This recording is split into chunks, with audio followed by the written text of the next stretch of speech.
Todos நாம் soñamos அனைவரும் con una ஒரு familia அழகான சரியான linda, குடும்பத்தை பற்றி perfecta. கனவு காண்கிறோம். ஆனால் சரியான குடும்பம் என்று எதுவும் இல்லை.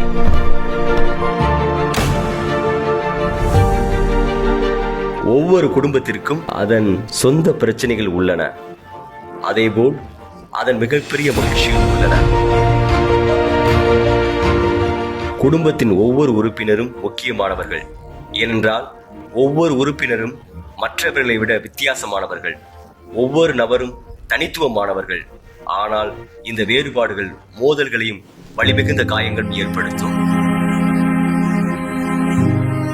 காயமடைந்த குடும்பத்தின் வலியை குணப்படுத்த சிறந்த மருந்து மன்னிப்பு. மன்னிப்பு என்பது மற்றொரு வாய்ப்பை வழங்குவதாகும். கடவுள் இதை எப்போதும் நமக்கு செய்கிறார். கடவுளின் பொறுமை எல்லையற்றது. அவர் நம்மை மன்னிக்கிறார், நம்மை உயர்த்துகிறார், நமக்கு ஒரு புதிய தொடக்கத்தை தருகிறார். மன்னிப்பு எப்போதும் குடும்பத்தை புதுப்பிக்கிறது, நம்பிக்கையுடன் எதிர்நோக்க வைக்கிறது. நாம் விரும்பும் மகிழ்ச்சியான முடிவு ஏற்பட வாய்ப்பில்லாத போதும் கடவுளின் அருள் மன்னிக்க நமக்கு வலிமை அளிக்கிறது. மேலும் அது அமைதியை கொண்டு வருகிறது.